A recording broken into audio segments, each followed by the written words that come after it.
सुनाओ प्यारी सखिया जीजा का गारी सुना। सुनाओ प्यारी सखिया जीजा का गारी सुना। सुनाओ प्यारी सखिया जीजा का गारी सुना।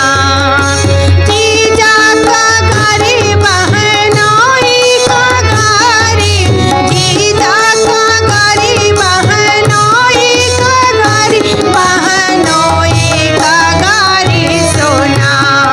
सुनाओ प्यारी सखिया जीजा का गारी सुना।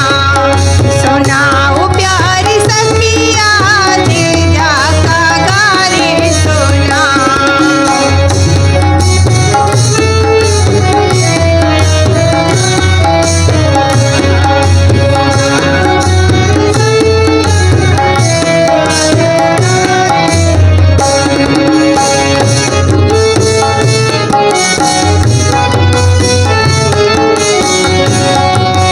जीजा की माथे माँ चंदन नहीं है।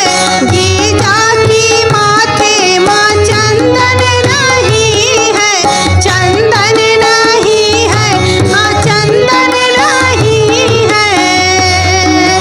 जीजा का टिकुली लगाओ मोरी सखिया सिंदूरिया। टिकुली लगाओ मोरी सखिया सिंदूरिया। टिकुली लगा।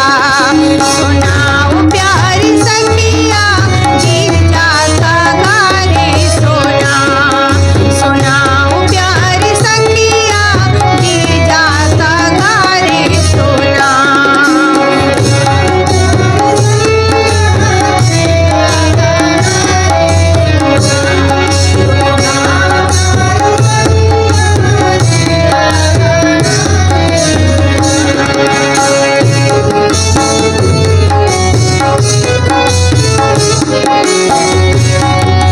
जीजा की तन मन कहाँ उन्हा नहीं है। जीजा की तन मन कहाँ उन्हा नहीं है। उन्हा नहीं है, हाँ कपड़ा नहीं है।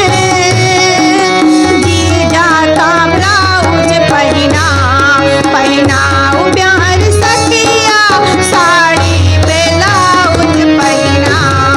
सुनाओ मोरी सखिया जीजा का गारी सुना। सुनाओ प्यारी सखिया।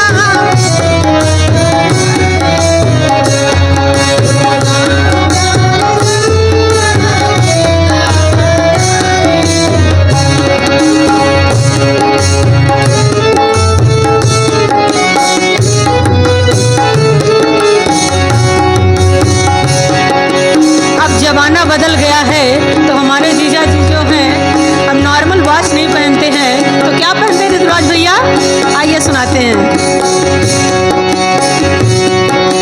जीजा के हाथ में स्मार्ट वॉच नहीं है।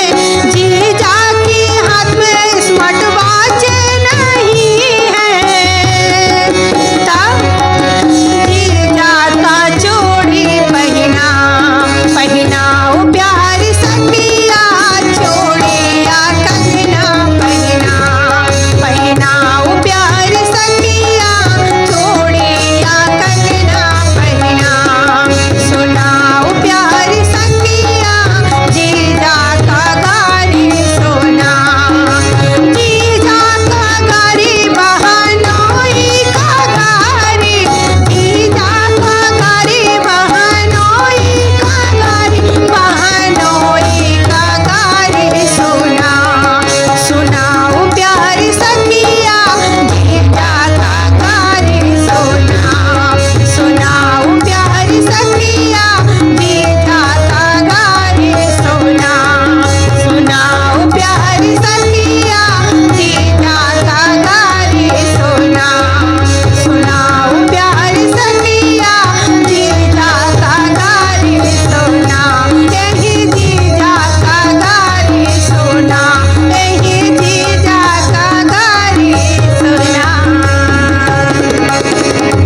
अमर रहें।